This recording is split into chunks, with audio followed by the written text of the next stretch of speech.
Hey, it's your girl Nye here coming to you with another video.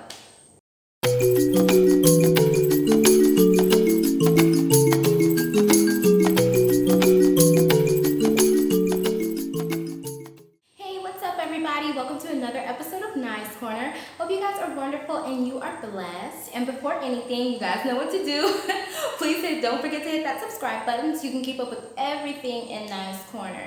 And today I am doing a Q&A for you guys. I've been getting a lot of questions and different questions over the time I've been doing it of things that you may want to know about being here in Ghana, or even personal questions. So I'm here to answer them for you. And also I wanted to let you guys know that I will be doing a segment. I'm going to be starting a segment called Sipping Tea with My Yee. Sipping Tea with My Yee is just the conversations that my mom and I, that we share.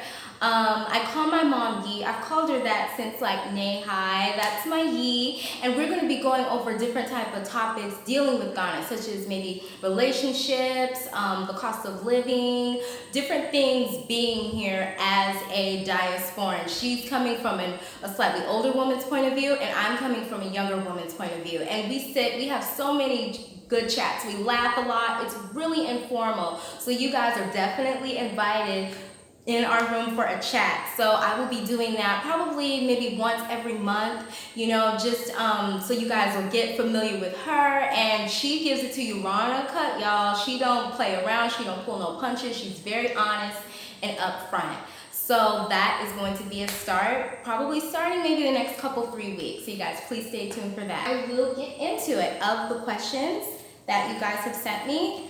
And if I've left anything out, you guys please don't hesitate to get in contact with me if you guys want to know more things. But I'm gonna get started, and I have this notebook here because I tend to forget like so much. Okay, so how did my mom and I find out about Legacy Gardens? We found out about Legacy Gardens. It was through, I think, Airbnb.com.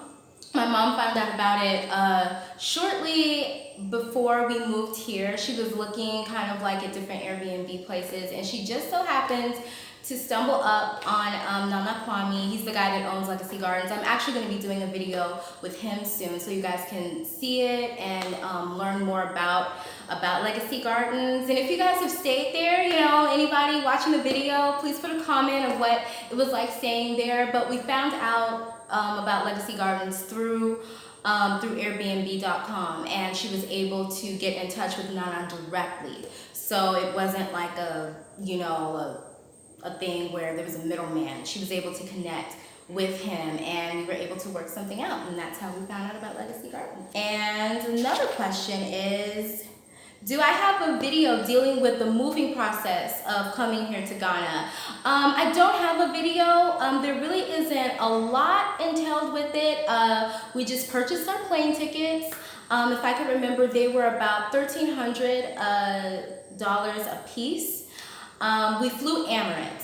So it definitely varies on the different airlines that you go through. But we went to to get our passports. We went to the post office, I think for my mother's passport, in Silmar. All my Cali people out there know where Silmar is in the valley. And with me, I went to our local library where we were living, and we applied for our passports. And if I'm not mistaken, our passports were a little bit over $100. So, with our passports, I think it took them about maybe 2 to 3 weeks for them to come to us. And when it came to our visa, that was about $60 a piece, if I'm not mistaken. And we had to mail our passports to the office in Washington. And there was a gentleman, his name is David. He was just so amazing and so sweet, a Ghanaian gentleman here, and he gave us his information to come here. So and he very willingly did that, and we were able to find somebody who could give us all of our information, and we sent that in. And I think it took about a couple weeks for us to get our visas back. But so in all, it did cost a little bit of money, even with our vaccinations included. There was also another sister that left a comment, did we have to get vaccines? And yes, we had to get a yellow fever vaccine. That was mandatory. They had like a whole list of vaccines that we had to get, or that we should have gotten, but it wasn't mandatory. And we were like, no, you can keep that. We'll just get the mandatory one. And it's been so long ago. It's been about 3 years, so I forgot the cost of that, but I remember it was expensive. But we even got like pills dealing with malaria, and also like different medicines as well. So with all that, that did cost probably, if I'm not mistaken, about $1,000. It wasn't cheap. It really wasn't cheap. But that was the only vaccine that we received, or that we had to receive. But you know, the funny thing is when we got to the airport, nobody even checked for them. I mean, who would have thought? Nobody checked for them. So it depends on your situation, but of course, you know, you may get somebody, I'm not telling somebody to come with no vaccines at all, because they really could check. But we just happened to get a person that didn't check for our vaccines at all. But yes, yellow fever is mandatory. So yes, coming here was a little bit costly, but in terms of like the moving process, it would be the same process if you were to like come to like any place. You have to get your visa, you have to get your passport, you would have to get your, you know, your plane ticket, but I think it varies from maybe state to state or wherever you're from of how the process would go. So it depends on where you're from. Another question that I got was, what about the healthcare costs here? I will be doing, actually, I'm planning on a video of a really good doctor friend of ours. She's really, really sweet, and I'm planning on getting her on my channel just to explain certain health care costs to you guys. You know, especially like things, you know, dealing with women and things of that nature. She will break down different healthcare costs that are here, but it also depends on where you go. Of course, places that are, you know, a little bit nicer, that cater to expats or diasporans or whatnot, and or definitely cost more. Even you have to get a card. And a clinic out here, I think it's called, it starts with the N, I think it's called Nahayo. It's located in the airport area, kind of like a nicer area here. The cost for a card is, I think, like good, like over 200 CDs. So just for the card alone. And so it depends on where you go. Now, places that are kind of more, I guess, say less nicer, it's a little bit cheaper to go to. I went to a clinic to see a specific doctor, and that clinic wasn't as nice. And I think it was like 120 CDs for a card, you know, versus probably over like 200 CDs just for a card alone. So it depends on where you go, but I will be getting into that for you guys, kind of getting into healthcare and what the cost of that will be. And another question that I had is, how are jobs here? Okay, now look, jobs are not plentiful, especially for us coming over here from, you know, the States or the West or where have you. You have to be a citizen to work here. You can't just hit it. You have to have like a worker's permit. It's a lot of things entail with working here in Ghana. That's why a lot of people come here trying to find a gig to do, like becoming an entrepreneur, or even working online. And I will be doing videos about that. As a matter of fact, I have a gentleman on the next video who's the entrepreneur here. He's a restaurateur, and he also has a business in agriculture. And he's going to be breaking down for you guys what it's like to be an entrepreneur here in Ghana, the different things that you would need, how to register your business. He's going to get into all that with you guys. And because I know that I've gotten, you know, for my entrepreneurs out there, I've gotten a lot of questions about that, how to make it here. So, you know, with jobs, you cannot, it's not like coming, you know, from America, like somebody coming into America. They can't just hit it, you know, especially if they're not citizens. So, so yeah, jobs here, it's not the same type of thing. You would have to have a worker's permit or something in place to work here, you know, for you to find that. And I also have a question. Is my hair a weave? Okay, it's like a personal question. No, my hair is not a weave. It's natural.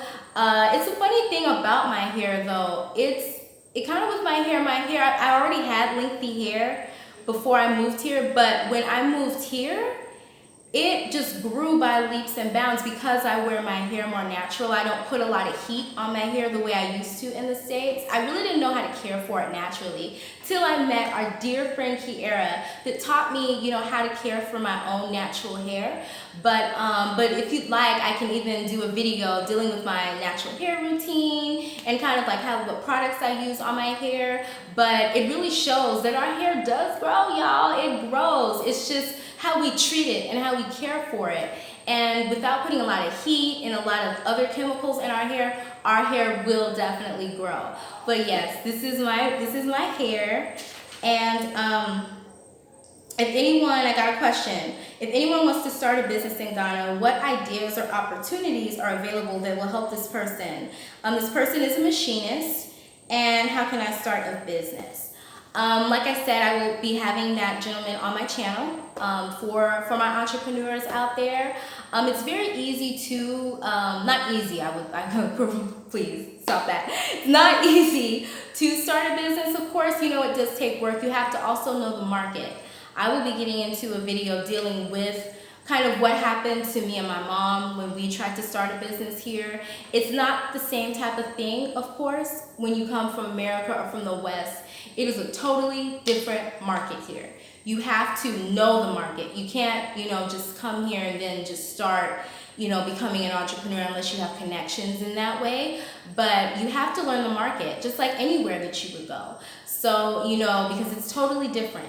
So with you being a machinist, you know, I'm sure that there are opportunities out there being a machinist, but you would have to come here and you would have to kind of feel your way around, you know, kind of like the market yourself. But there are opportunities here. You just got to know the market and you have to know what is best. You know, you have to know what will work here, what will not work here. So you have to, that comes with time of being here. So that definitely is a tip for my entrepreneurs out here. And another question I had was, what do I do for a living here in Ghana? Like, what's my job? For those of you that may not know, I am a technical writer. I'm actually a resume writer, to be exact. I write resumes for a living for a company in America online. And I got that job probably about a year before I even moved here. So that's a way, you know, how I make my money. It's definitely hard work, you know, dealing with writing professional resumes and cover letters and stuff for people. But that's what I do to make money here. You know, so online jobs are also an option as well. So I would say that there are different online jobs that you can do, but I will be getting into that in another video. So, you know, different ways how to make money here. But yes, I am a professional resume writer. So that's what I do for a living. And another question that I had with reviewing the malls, like where to go to get your eyebrows arched, or coffee shops, etc., what are the equivalents like? Okay, all right. A coffee shop. There's not a lot of coffee shops out here, but there are some. I would say a coffee shop would be, it's called Second Cup. Second Cup is almost like a Starbucks. They took a lot of Second Cups away. Why, I'm not quite sure. But it was really like a breath of fresh air. It was really like a Starbucks. But they took it away. They have some locations here in Accra, but they definitely cut back a lot of different, like, you know, Second Cups that were around. Also, another place is, I think it's called Vita Cafe. Vita E Cafe. They have like a lot of like pastries, different like coffees, different things like that. So, and along with other places that are here. And of course I can't get into everything, but like in terms of getting like your eyebrows done or anything like that, there are different salons here that are kind of in the better areas, like in East Legon, Cantonment, Airport, kind of places where there are like expats or diasporans, or a little bit more money, there are like different salons that are here that can, you can get your eyebrows done or your feet done, or things of that nature. There's one place in particular, we actually knew her through business. It's called Marie Noel's Spa and Salon, and she thinks she has a few locations. She's a really nice lady, and she has, I know, a place in East Lagoon, and there's places that are here that can, do like manis and petties and all the ladyscaping, as I call it, for us ladies and different things like that. So there are around. And also, I had a question. When you moved to Ghana, did you dump the person or that you were dating in the States so you could pursue people here in Africa you really wanted? This question, it's when I left the States, when we left America, at the time I wasn't seeing anybody. So it was easy for me and my mom to just jet. We didn't have, any ties like that. We were able just to come here, so it was a pretty clean move, not having those ties in the States like that. So it was pretty easy. But to answer your question, at the time I was not dating anyone. Okay, did we have a plan before moving here? I have a lot to say about this. I know certain people would, have their opinions about having a plan before you move to Ghana, or move anywhere. I would say that we did not really have a plan. We left for spiritual reasons, and it was really the voice of the Most High that told us to come. So it depends on your situation. Not all the time will you have a plan, necessarily. But I will say my mom and I have been here for 3 years, and we have been sustained beautifully. The Most High has definitely made a way out of no way for us to stay here. So if that inner voice is calling you here, and you may not have everything in line, pristine, to, where I don't have this in line, I don't know anybody, I don't have, a job, I don't know of a way to come here. If that inner voice is telling you to come, and if there's a way for you to do it, definitely do it. I am a living testimony of how it can happen. So, if you come here with a plan, that's all the more better. If you come here with people that that's great. But I would say my mom and I came here with, not a plan. We didn't know anybody. We had a little bit of money, but we did not have a lot of money either. So people come here for different reasons. So kind of like we've been living, and we've been able to sustain here. We've been able to get a car. We've been able to have our place, food in the kitchen, and so it was really a faith walk for us. But so coming here with a plan, it depends on your situation. If you have a family, if you're just like, we need to leave, we need to do this, we need to make it happen, please by all means do that. Not all the time in life we will have a plan. So it depends on your situation. But with us, we did not have a plan, but we are chugging along, and I just bless the Most High for that.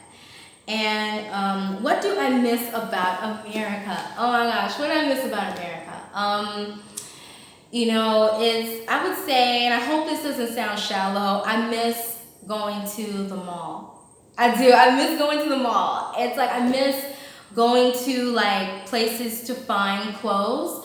Not to say that you can't find clothes here, but I would say a lot of people get their clothes made here. So it's kind of not a situation where you can just go to the mall and find like a lot of clothing options.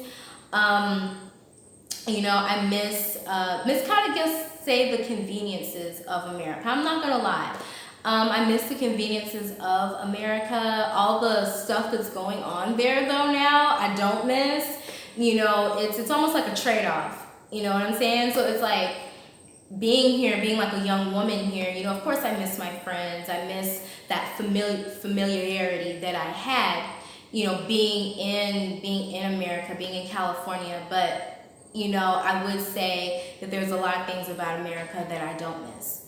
So, But I would say kind of, I guess, being in a more familiar surrounding, having those conveniences, going to the mall and, oh my gosh, I love that dress. Let me just go get it because I loved to shop. That was a thing that I loved to do. My mom would be like, what are you coming in with now? I'm a clothes horse. I really am. So, not having that, going to the malls, is a little bit of a bummer, but of course you will get used to it. You will adjust.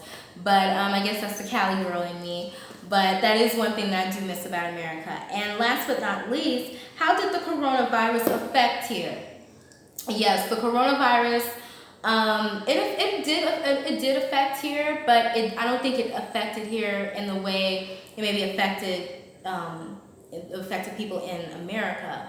There was still, food on the shelves. We really didn't run into a shortage of food or anything like that. It was, for a little while, it was like, ghost town. There was a lockdown. People could not go out. We have to wear the masks as well.